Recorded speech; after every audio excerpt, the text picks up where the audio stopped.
우리가 예수님을 알고 세상을 보면 세상이 정상이 아니다. 굉장히 부패 있고 망가져 있다 하는 것을 압니다. 여기서 말하는 세상은 하나님을 거역하고 반역하는 정신, 하나님을 대적하고 하나님의 범에서 이탈하는 사고방식, 이런 것들을 세상이라고 부릅니다. 하나님의 말씀의 기준으로 볼 때, 하나님의 관점으로 볼 때 세상은 하나님의 뜻과 원칙에도 굉장히 벗어나 있고 이탈해 있습니다. 우리가 사는 세상은 굉장히 타락하고 부패해 있다는 것을 성도가 또렷하게 인식을 할 수 있습니다. 그런데 오늘 본문에서 이런 타락한 시대에 성도 개개인의 위치가 무엇인가, 그런 세상 속에서 교회 공동체로 하나님의 자녀로 살아가는데 그 세상 속에서 하나님의 자녀의 위치가 무엇인가, 이것을 오늘 본문에서 설명하는데, 설명하는 예로 두 사람을 들어서 예를 들어 설명합니다. 하나는 노아, 하나는 롯. 이 두 시대의 경우를 들어서 하나님의 백성의 세상 속에서의 위치, 이것에 대해서 교훈을 하고 있습니다. 노아, 롯은 우리 모두 잘 알고 있는데, 노아 때는 홍수 심판 직전에 살았던 사람입니다. 노아 7명의 식구들 8명 외에는 그 시대 사람들이 전부 다 홍수 심판으로 몰살을 당했습니다. 얼마나 도덕적으로 종교적으로 부패하고 타락했는지 이것이 창세기 6장에 나옵니다.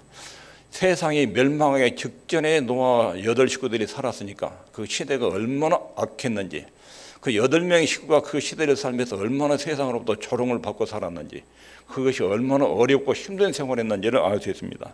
창세기 6장 3절에 여호와께서 가라사대 나의 신이 영원히 사람과 함께 하지 아니하리니, 결국 하나님의 심판이 이루어져서 그 당시에 8명만 경건하게 살았습니다. 8명만 하나님 보기에 그런 대로 사람답게 살았고, 나머지 그 많은 인류는 전부 다 하나님을 이탈하고 하나님의 법을 어기고 아주 악하게 살다가 모두 멸망을 당했습니다.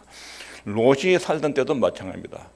롯이 아브라함을 따라서 평온의 도시 소돔과 고모라, 농사가 굉장히 잘 되고 경제적으로 풍요로운 도시에 들어갔습니다. 그런데 그곳에 유일하게 의로운 롯, 2장 7절에 보면 무법한 자의 음란한 행실을 인하여 고통하는 의로운 롯을 건지셨으며, 롯의 가족들 외에 소돔과 고모라 사람 전체가 부패하고 오염되어 있었습니다. 이런 하나님의 백성이 그렇게 추악한 세상에 살 때는 굉장히 고통스러운 세월을 많이 보냅니다. 본문은 노아 시대 때나 롯 시대 때, 그 타락하고 부패한 시대 때 하나님의 백성이 그 틈 속에 살 때 어떤 태도를 취하고 살았느냐, 어떤 자세를 취했느냐, 세상과 하나님의 백성 사이에는 어떤 관계가 설정되어 있느냐, 이런 내용들을 본문에서 말합니다. 먼저 세상 속에, 여기서 세상이라는 말은 하나님의 뜻과 법을 이탈하고 벗어난 가치관, 생활 방식, 이런 정신세계를 말합니다. 그런 분위기 속에서 하나님의 자녀로서 어떤 태도를 취하고 살아야 되는지 몇 가지 원리를 또렷하게 말합니다. 첫 번째 있습니다. 시작. 그리스도인들은 세상 속에서 항상 시험을 받습니다. 예, 세상을 용서치 아니하시고, 이 노아 홍수 때를 말합니다.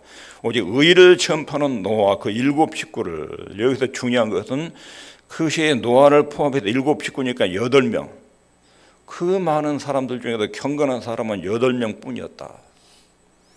그러니까 나머지는 생각이 안 통하지요. 의식과 가치관이 다릅니다. 8사람만 하나님을 경외하고 나머지는 다 하나님의 말씀을 우습게 알고 살았던 시대입니다. 당시 세상에 구원을 얻은 사람은 8명 뿐이었다. 경건하게 하나님을 믿는 사람은 8명 뿐이었다.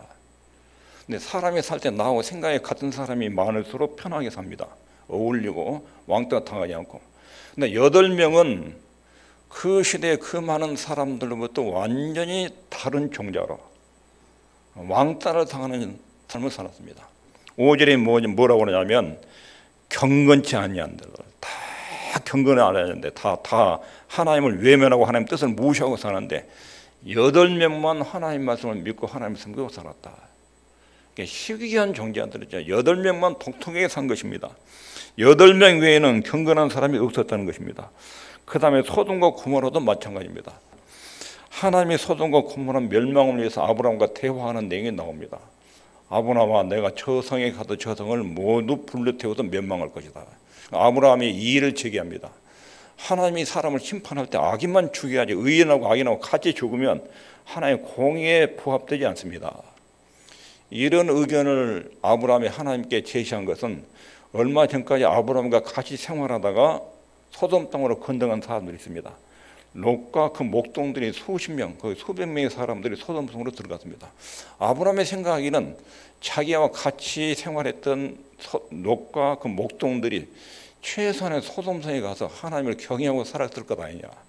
그 사람들이 소돔 사람들과 함께 같이 죽으면 하나님이 공의로운 분이 아니다. 이렇게 하고 하나님께 의를 제기했습니다. 그런데 아브라함이 하나님께 한 가지 숫자를, 사람의 수를 제시하죠. 만일에 소돔성에 50명이 하나님을 경외하는 사람이 있다면 하나님 멸망하는 손을 멈추시겠습니까? 하나님이 그런다고. 네가 50명을 찾으면 내가 그 성을 멸망시키지 않는다.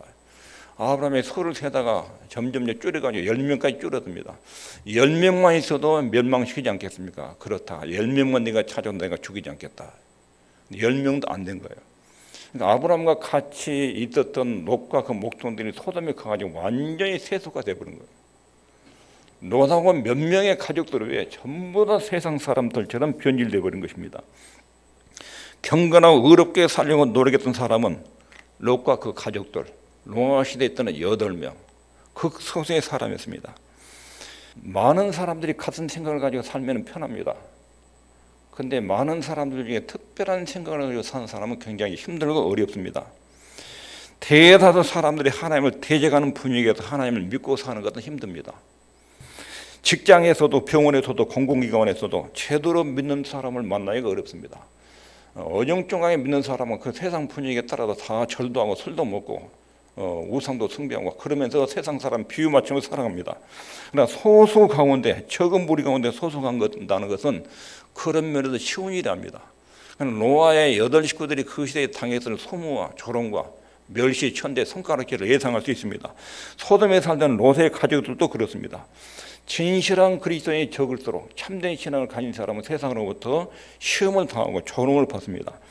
우리에게는 특별한 사람으로 사는 것이, 특별하게 사는 것을 싫어하는 본능이 있습니다. 그냥 같이 어울려서 나도 당신들과 같은 부류의 사람입니다, 이렇게 하기를 원하지, 나는 당신들과 특별하게 구별되고 다른 종자입니다, 이것을 나타내기를 싫어합니다. 그래도 항상 무리들과 어울리는 것을 좋아합니다. 마태복음 7장 13절에 좁은 문으로 들어가라, 멸망으로 인도하는 문은 크고 그 길이 넓다. 좁은 문, 많은 사람들과 같이 어울려 사는 것, 다른 사람들처럼 생각하고 사는 것, 다른 사람들처럼 가치관과 가지고 행동하는 것, 이것은 쉽고 넓은 길입니다. 군중들을 멀리하고 왕따 당하는 것을 두려워합니다. 그러나 하나님의 백성으로서 경건하게 사는 것, 그 시대의 정신을 거들려서 하나님의 뜻대로 사는 것, 이것은 좁은 문입니다. 좁은 길로 들어가는 것입니다. 그 길로 가면 세상 사람들의 비난과 공격을 받을 수밖에 없습니다. 진짜 신자는 어디 가든지 세상 사람으로부터 가치관 때문에 손가락질을 많이 당합니다. 노아도 그랬고 롯도 그랬습니다. 사람들의 빈정거림, 조롱, 비난, 이것을 무수하게 견디고 살아야 했습니다. 이것이 노아와 롯의 삶이었습니다. 하나님의 백성들은 세상 속에서 조롱과 경멸과 비웃음을 받습니다. 성경을 정황무한 하나님 말씀이라고 믿으면 조롱을 받습니다. 예수님 외에 구원이 없다고 말해도 비웃음을 받습니다. 더군다나 예수님은 부활하시고 승천하시고 다시 재림하신다, 이런 것을 말하면 완전히 미친 사람 취급을 받습니다. 예수 믿는 사람의 사고와 신앙 때문에 세상으로부터 그런 조롱을 받습니다. 이런 일에 직면한 것, 당면한 것이 쉬운 일이 아닙니다. 예수를 제대로 믿으면 이런 어려움과 고통을 받습니다. 여기에 그친 것이 아니라 베드로후서 2장 19절부터 22절에 보면 이 19절에는 저희에게 자유를 준다 하여도 자기는 멸망의 종들이니 저희에게 교회 안에 멸망의 종들이 있습니다. 20절에 만일 저희가 우리 주 대신 구주 예수 그리스도를 알므로 세상의 더러움을 피한 후에 다시 그 중에 얽매이고, 예수를 믿다가 탈선하면, 예수를 믿다가 탈선하는 것들이 교회에 다닌 사람들이 많다는 것입니다. 21절에도 의의 도를 안 후에 받은 거룩한 명령을 저버리는 것보다, 교회에 와서 하나님 말씀을 듣고 믿다가 탈선한 경우가 여기도 또 있습니다. 22절에 삼속담에 이르기를 개가 그 토하였던 곳에 돌아가고 돼지가 씻었다가 더러운 구덩이에 도로 누웠다. 예수를 믿다가 다시 세상으로 돌아갔다, 그런 뜻입니다. 예수를 믿는다는 것은 하나님과 나와의 인격적인 관계입니다. 하나님과 나와 인격적으로 아는 사귐. 근데 종교 생활은 그냥 형식적인 종교 의식에 따라서 신앙생활을 하는 것입니다. 기독교가 인기가 좋았을 때가 있습니다. 그럴 때는 교회에 사람들이 많이 몰려듭니다. 근데 진짜는 많이 줄어듭니다. AD 313년에 로마 콘스탄티노스 황제가 기독교를 공인했습니다. 기독교는 우리의 적대 세력이 아니다. 이제는 더 이상 기독교인들 죽이지 않는다. 밀라노 칙령으로 이것을 발표를 했지요. 그리고 320년 무렵에는 기독교를 국가가 공인된 종교로 인정했습니다. 황제나 귀족들이 많이 기독교에 들어왔습니다. 기독교가 핍박을 가하는 200년 동안은 기독교를 믿는 사람은 제정신이 아니거나 진짜거나 둘 중 하나였습니다. 예수를 믿으면 굉장히 고통을 당하고 걸리면 잡히면 죽었습니다. 이때는 예수 믿는 사람이 드물었습니다. 313년 이후에는 로마 황제를 비롯해서 귀족들이 기독교를 옹호하기 시작하니까 많은 사람들이 교회로 몰려들었습니다. 근데 교회로 몰려든 사람들의 신앙적 질이 굉장히 떨어졌습니다. 핍박이 있을 때는 진짜만 왔는데 이거 이제 공인되고 세상 인기가 높아질 때는 사람들이 가짜들이 많이 들어왔습니다. 기독교가 세상에 인기가 있을 때는 가짜들이 많이 발생합니다. 기독교가 핍박을 당하면 진짜는 남고 가짜는 떠납니다. 기독교가 인기 있을 때는 교회에 사람들이 몰려듭니다. 그러나 기독교가 비방을 받고 조롱을 받으면 믿음에 든든하게 서지 못한 사람들은 교회를 쉽게 떠나고 하나님을 쉽게 떠납니다. 같이 신앙생활을 하는데 상대방의 신앙의 깊이를 전혀 이해를 못하는 거예요. 그래서 제대로 믿는 사람을 교회 안에서도 비방하는 그런 현상이 있을 수 있습니다. 기독교인들은 세상 속에 항상 시험을 받는다. 이게 첫 번째 성경적 원리입니다. 두 번째는 읽겠습니다. 시작. 그리스도인은 세상 속에서 구별된 사람들입니다. 구별됐다. 구별됐다는 것이 뭐냐면 그리스도인들은 세상의 정신을 지배받지 않아야 됩니다. 세상의 정신. 노아 그리고 롯, 이 두 사람의 유형은 그 시대에 다르고 두드러지게 살았습니다. 믿지 않는 사람들과 달랐습니다. 이 사람들은 신의 성품에 참여한 사람들입니다. 생각하는 사고나 가치관이 불신자와 다른 것입니다. 가치관이라는 것이 뭐냐면 불신자 때는 이것이 가치 있어요. 돈 벌고 건강하게 살고 행복하게 살고 자녀들 아름답게 잘 살고 명예 갖고 권력 갖고 즐기는 거, 이것이 세상의 최고 가치예요. 그게 아름다운 거예요. 이것도 추구예요. 근데 예수 믿고 나면 중요한 가치가 바뀌어요. 돈보다 명예보다 쾌락보다 더 중요한 가치가 있다. 하나님이란 분이 계시고 그분 뜻대로 살면 그렇게 아름답고 고귀하지만 이분 뜻을 위반하고 죄 지고 살면 아무리 외형적으로 뭘 누려도 이것은 빈 껍데기만 남는 허무한 인생이다. 가치관의 변화. 오늘날도 누가 그리스도인인가? 세상과 우리 사이에 거의 구별이 없어지는 것은 비극입니다. 교회 안에서 처자도 세상을 자꾸 교회 안에 끌어당겨오는 경우가 있습니다. 우리가 세상과 통하려면, 세상과 대화가 되려면 세상을 닮아가야 됩니다. 그래가지고 세상 문화를 교회 안에 끌어 들어옵니다. 그러면서 그 문화와 함께 세상의 정신이 교회 안에 들어오는데 그것을 가르쳐서 세속화, 세상의 정신이 교회 안에 들어오는 것, 세상의 정신이 성도들 속에 들어와서 지배하는 것, 이것을 세속화라고 합니다. 개인적으로도 예수 믿는 사람인데 불신자들하고 친하게 지내겠다. 나도 당신과 다른 사람이다. 그래 앉아서 같이 술 홀짝홀짝 같이 마시고 음담패설에 같이 놀아주고 어울려준다고. 그러면서 예수님께로 인도한다고. 이거는 세속화의 변질이에요. 변질. 예수 믿는 사람이 세상 사람들과 적응해 나가야 됩니다. 그러나 동화되면 안 돼요. 동화되면. 적응하되 동화되면 안 돼요. 불신자들과 대화도 나누고 어울려야 되는데 거기서 나눠야 될 대화 내용에 차이가 있어요. 그 사람들이 죄악을 말할 때 같이 즐기면 안 돼요. 같이 노닥거리면 안 돼요. 음담패설을 말할 때 그걸 동조하면 안 돼요. 그것은 세속화예요. 술 먹을 때 같이 술 마시면 안 돼요. 정신은 다른데 가치관은 다른데 같이 어울리는 이게 적응입니다. 교회가 세상 정신을 수용하는 것, 이건 성경과 전적으로 반대되는 사상입니다. 여기서 오해하지 말아야 될 것이 교회는 세상 정치나 문화를 거절하지 않습니다. 정치 속에 들어가서 소금과 피쳐가루 그걸 바꾸고 변화시켜야 됩니다. 문화 속에 들어가서 건전한 문화를 만들어내야 됩니다. 이거 그러나 거기에 동화되는 것이 아닙니다. 세상 문화나 정치를 거절하고 산속으로 광야로 들어간, 이게 과거 기독교 역사에 소도운 운동이 있었습니다. 소도승, 그리고 은둔자 생활이 아닙니다. 녹과 노아는 세상 속에서 살았습니다. 그 사람들 틈바구니도 직장생활로 같이 살았습니다. 그러면서도 그들과 통화되지 않는 삶을 살았습니다. 구별된 생활을 한 것입니다. 야고보서 1장 27절, 경건이 뭐냐? 세상 속의 삶에도 경건하게 사는 거, 하나님 아버지 앞에도 정결하고 더러움이 없는 경건은 곧 과와 과부를 그 환난 중에 돌아보고 또 자기를 지켜 세상에 물들지 아니하는 이것인지라. 불신자들 틈바구니에 살아요. 그리고 그 틈바구니에서 신음하는 사람들을 돌봐요. 고통 중인 사람들 그 틈바구니에서 살피는 거예요. 그리고 자기는 세속에 물들지 않게 그 세상 정신으로부터 감염되지 않도록 철저하게 자기를 지켜요. 이게 경건이에요. 2장 20절에 만일 저희가 우리 주 되신 구주 예수 그리스도를 알므로 세상의 더러움을 피한 후에, 세상의 더러움을 피한 것, 세상 정신의 지배를 받지 않는 것, 이것이 경건이에요. 세상 정신이 무엇인가? 세상 정신의 핵심 부분을 여기서 지적을 하지요. 이 세상이나 여기서 말하는 세상은 하나님 없는 사고방식, 가치 체계 이런 걸 말해요. 이 세상이나 세상에 있는 것들을 사랑치 말라. 누구든지 세상을 사랑하면 아버지의 사랑에 그 속에 있지 아니하니. 이는 세상에 있는 모든 것, 세상의 정체를 말하지요. 육신의 정욕, 안목의 정욕, 이생의 자랑, 이게 세상의 정신이에요. 육신의 정욕, 하나님을 대적하고 자기 만족을 추구하는 성향. 안목의 정욕, 유혹을 이익하는, 보는 것 때문에 유혹이라는 성적인 욕망, 그리고 성적인 쾌락을 탐닉하는, 막 속으로 좋아하는 이런 유형의 욕망이에요. 이게 안목의 정욕이에요. 그리고 이 생의 자랑, 세상의 물질, 성공, 이것들 과대평가해요.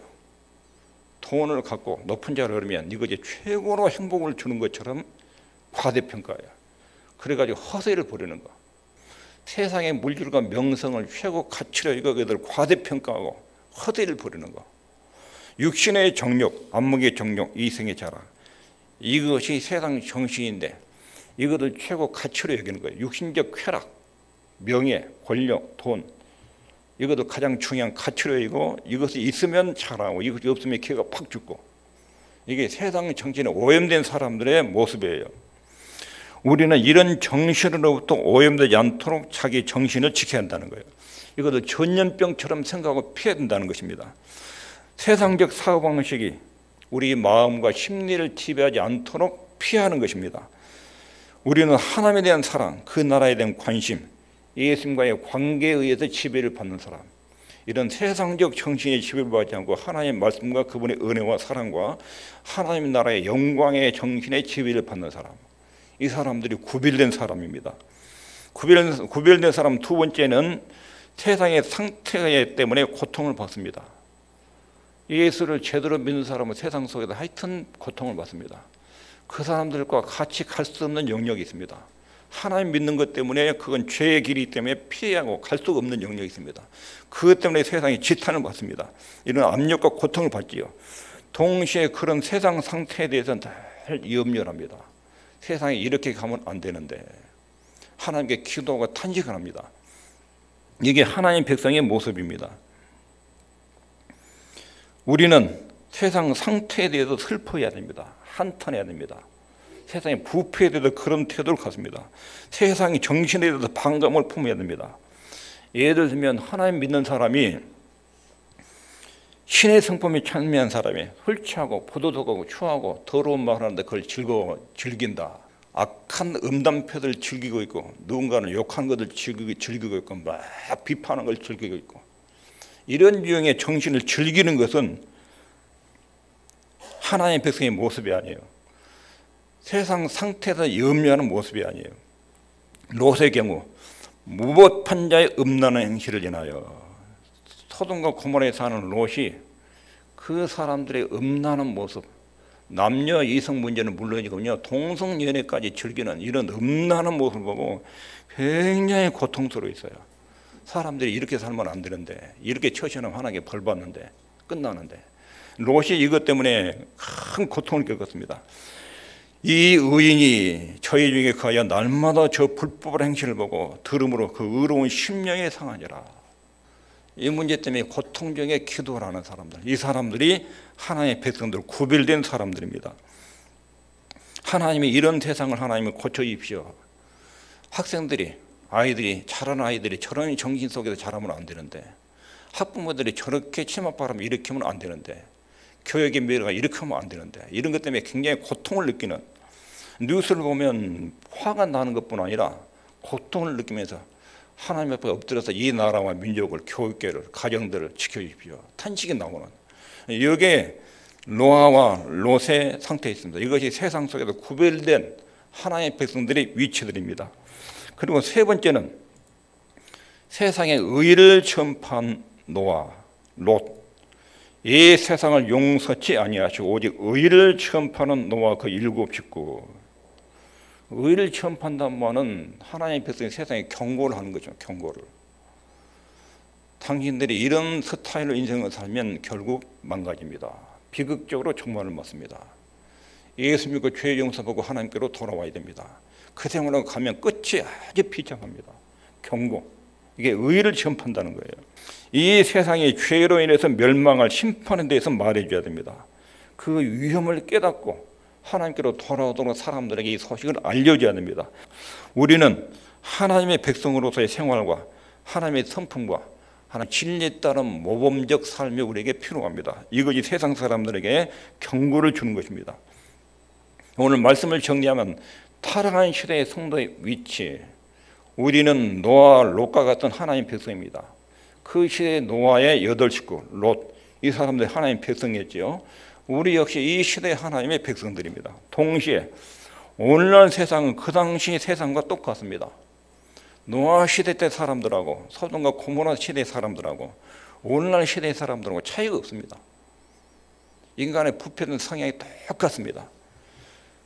생각이나 사상이나 도덕적 타락과 쾌락을 즐기는 인간의 죄의 근성이 똑같습니다. 그런데 하나님의 백성은 그런 시대 속에서 구별된 사람입니다. 구별된 사람. 어떻게 구별됐다고요? 그 세상 정신의 지배를 받지 않습니다. 세상의 상태에 의해서 고통을 받고 그리고 그 고통 속에서 이것을 염려하고 걱정하고 이 세상을 위해서 소금과 빛의 사명을 감당해서 한 명이라도 그 가운데 건져내는 이런 염려가 있는 사람이 하나님의 백성들의 모습입니다. 그리고 그 세상에 의를 전파합니다. 세상은 결국 하나님 심판대 앞에 놓여 있다. 죄인들의 끝은 멸망이다. 죽음이 있다. 그리고 죽음 후에는 이 땅의 삶에 대한 평가가 있다. 이런 내용을 끊임없이 경고해 주는 이런 사람들이 타락한 시대의 성도들의 위치입니다. 베드로 사도가 2000년 전에 기록했는데 지금도 똑같은 시대 정신이 난무하고 있고 부패와 타락이 지금도 똑같고 하나님 구원받은 사람들의 백성의 생활도 지금도 똑같은 것입니다.